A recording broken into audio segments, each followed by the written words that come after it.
Namaste. Welcome to another episode of Geopolitical Commentary. In this episode, we'll discuss some of the events happened in the last few days and if they are going to have any impact on India. Japanese Prime Minister Fumio Kishida is not going to seek the second term. He has already resigned, and in the elections going to happen, presidential election or the party election is going to happen, he will not seek the second term. So we'll discuss some of his foreign policy goals and also the Japan-India relationship, and if they are going to have any changes in the future trajectory of India-Japan relationship. Let's go.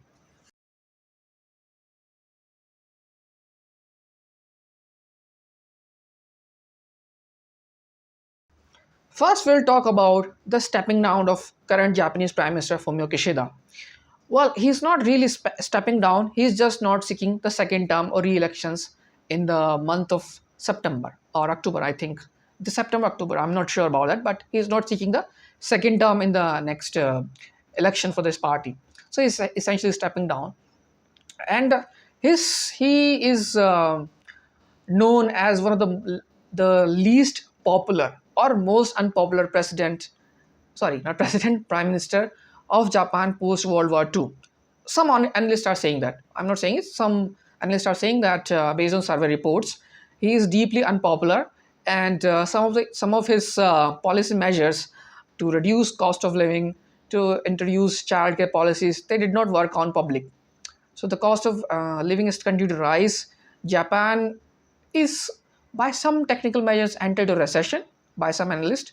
And if we look at the number of um, now the number of scandals happened during his term, he took, well, he was not really involved in those, but he was blamed for weak party leadership, and he was personally blamed for all those scandals happened in his party or done by his party members. So he was deeply unpopular, and he's stepping down.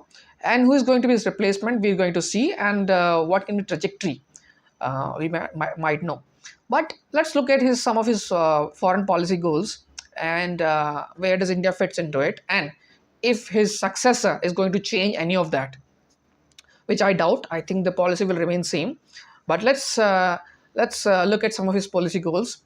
The first, he's responsible, or he did it, the increase the defense spending of Japan.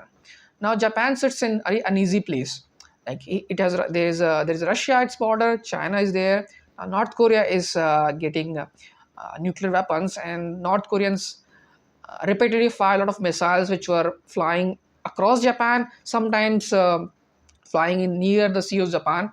So Japan was feeling uneasy, and a few years ago, I think a few years ago, they changed the constitution to allow their forces to go offensive capabilities. The Japan's constitutions post World War didn't allow them to go on offense; they're only for defense. I made a video about this through a Japanese submarine drama, The Silent Submarine or Silent Service. You can check a link on the description below. So the constitution change, and he's responsible for increasing spending. He's also responsible for changing good relationship with South Korea, Philippines, and possibly Taiwan.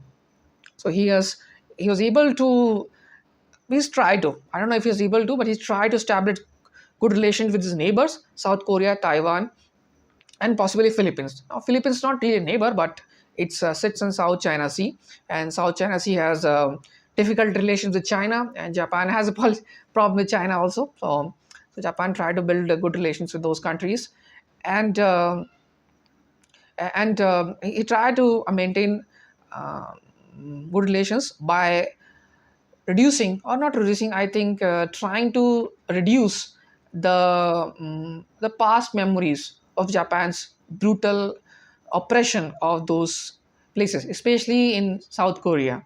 Now you must remember that in Second World War, Japan occupied the Korean Peninsula, and the memories of Japan's occupations are still fresh in South Korea, and that has been a contested legacy of any of Prime Minister of Japan or any political leader of South Korea, and how to resolve this without ruffling the emotional feathers in both sides. So he tried to do this to establish good relations through Japan and South Korea US axis because of North Korea as a common enemy, you can say, common strategic enemy of these countries. So he tried to do this, and he was also instrumental in Quad. Now, if you ask me, Quad, India, US, Japan, Australia is not really much of alliance. It's a kind of a talk shop where people talk and they are doing naval exercises, but it's not really what initially was assumed, that it's going to become a military alliance. But India refused to become part of any military alliance against anybody at the moment. So Quad, he progressed in creating much more good relations with in through Quad to other countries. He also made a strong support for Ukraine, along with other G7 countries and the US-led Western alliance, by imposing sanctions on Russia, and he was very instrumental in providing aid to Ukraine, and also I think they did provide refugees asylums to some of the Ukrainian citizens who fled post the Ukraine conflict began in 2022. So he was instrumental. I remind you that if you look at the map, Russia is Japan are very close actually. So it's kind of a neighbor. Japan is a neighbor of Russia, and Japan has a troubled.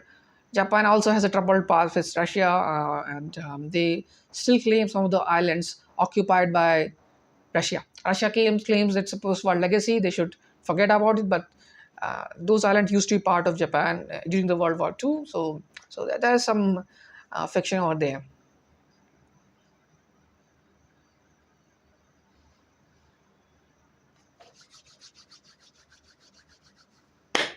Now, what does it mean for India? All these things happened. In a nutshell, it doesn't mean much to India at the moment. The policy of Japan will continue. The foreign policy and their investment proposals in India will continue. I like to remind that the Japanese Investment Bank invest a lot. No, sorry, not investment. Japanese Development Bank invest a lot of money in infrastructure projects across the India, metro projects, hospitals, I think bridges. They were funded by Japanese Development Bank, and Japanese companies are also invested heavily in India. I, I remind you, Suzuki is a well-known housing brand in India. Honda motorcycles and other things are well known. So I think Japan's policy will continue with respect to India on economic front. In terms of foreign policy, it can be a problematic in the going. So Japan, I think, if I remember correctly, Japanese Prime Minister attended NATO summit, the last NATO summit, and NATO was floating the idea of creating Pacific or Asian NATO, which is something Indians or India should be very much opposed to. I think India is also opposed to creating any sort of military alliance in Asian regions, especially if NATO wants to enter this area. So I think South Korea, Japan did take part in the NATO summit, and the idea was being floated by some commentators of Asian NATO, and regardless of our collaboration or partnership with US in various levels, I don't think Indians are very fond of the idea of NATO. It's a military alliance. It's not really used for peaceful purposes for the moment. As far as majority people think that NATO hasn't really needed in Asia, they should put their put their things together, or make their house in order in Europe first, or Atlantic Ocean, instead of going to other areas. So that's something to watch out for if Japan goes for this, something like this military alliance. And also India's relationship with Russia can come under scrutiny. Now I'd like to remind you, Japan imposed sanction on one company, I think one or two companies, very small companies, going along with the US government, for doing business with Russia. So India is aiming to improve trade or increase the trade, and also looking forward to invest in forest region of Russia, which is actually very near to Japan. And the growing partnership with Japan, and China Russia axis against Japan, China Russia North Korea axis in South China Sea, where Japan sits, can have some sort of friction in the future, regardless of who is going to become prime minister. So that's where we need to watch out for. And And also we have to think, especially the defense partnership with Japan can actually increase, because Japan has removed the limits of selling weapons to other countries, and India Japan can open for collaboration in developing. As far as I know, there was a time when India was open to buying amphibious planes. I think it's developed by Toshiba, or if I'm not correct, if I'm not wrong, the Toshiba or Mitsubishi.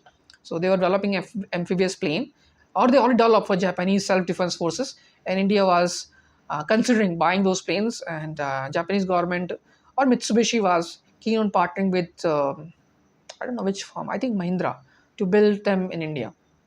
So, and the Japanese are open to idea of making India, so I think that's a win-win. And Japan is an industrial powerhouse, so the continuation of policy of the industrial policy can be helpful for India's economic growth. So that's something to look out for.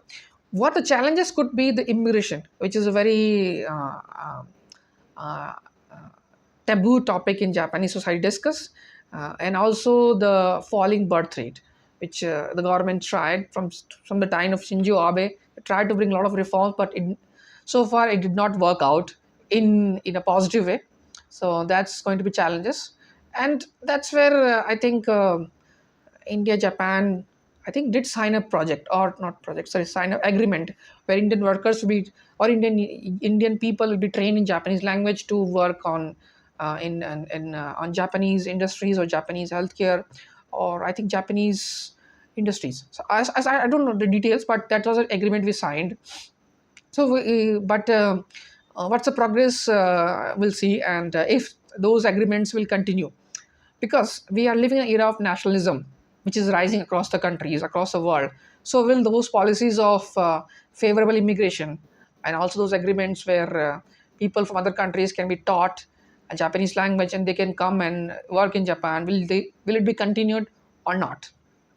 So we'll see. So in a short term, I think the policies will continue. In a medium term, depends on where does Japan's equation with Russia goes. That could be something we need to watch out in India. And in the long term, it all depends on if the idea of Asian NATO will become a reality, and how does China-Japan rivalry, sorry, not China, not Japan, China-US rivalry go. Thanks for watching this video. If you like the content, please share it with others. And if you want to know more about such geopolitical commentary in the future, in Hindi, English, and possibly in Spanish, please subscribe to my channel. Till the next video, namaste.